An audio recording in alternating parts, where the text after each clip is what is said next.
प्रकाश फैजान साहब आपके साथ शुरुआत करेंगे, क्योंकि आपके चेहरे के हाव भाव को पढ़ना बहुत मुश्किल हो रहा है, जैसे शरद पवार जी के हाव भाव को पढ़ना मुश्किल हो रहा था। कभी गुस्से में दिख रहे थे, कभी शांत दिख रहे थे, कभी हंस भी पड़ रहे थे।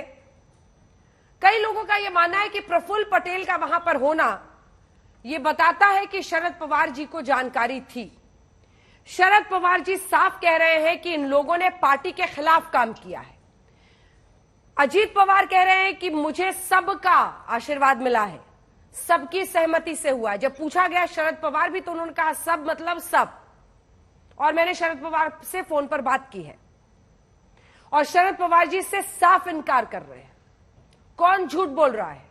कितना बड़ा झटका ये कि शरद पवार खुद ही हंसते हुए कह रहे हैं कि अब तो मेरे पास भी गिनती नहीं है कि मेरे पास कितने लोग बचे हैं।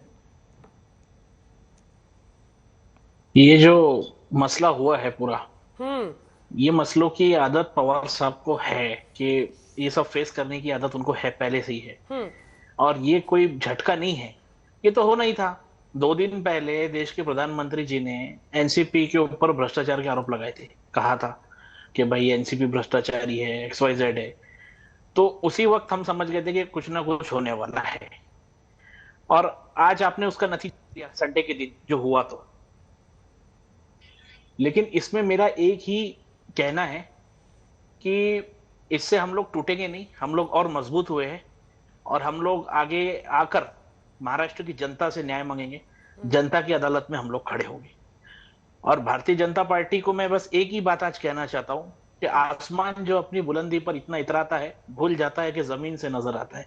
जमीन के लोगों को हकीकत दिखने लगी है। एक बात तो तय है कि मोदी राज में कोई संडे कोई मंडे नहीं होता। तो अगर आपको आश्चर्य इस बात से है कि संडे को क्यों हो रहा है, तो संडे को भी सतर्क रहना उतना ही जरूरी है इस देश में अब। लेकिन फैजान साहब, इससे पहले कि राम, कहां सतर्क थे सर? कहां सतर्क थे?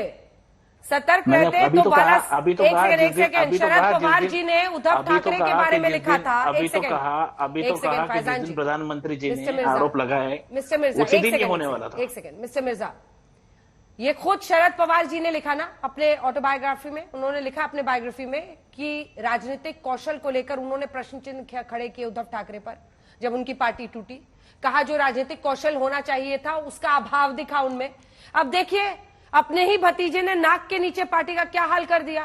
प्रफुल्ल पटेल एक तरफ, दूसरी तरफ छगन भुजबल और प्रेस कॉन्फ्रेंस कर रहे हैं। अजीत पवार उप मुख्यमंत्री पद की शपथ ले ली है और उनके साथ तमाम विधायक।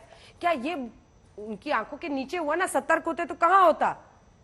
राजनीतिक कौशलता की बात यहाँ पर की ही नहीं जा सकती, क्योंकि आज जिस तरह से पवार साहब राजनीतिक कौशलता के तहत इसको फेस कर रहे हैं, उन्होंने ये कह दिया है कि वो कल से बाहर निकलेंगे और जनता में जाकर जनमत मांगेंगे। इससे बड़ा राजनीतिक कौशलता कुछ, इससे बड़ी राजनीतिक कौशलता कुछ हो ही नहीं सकती।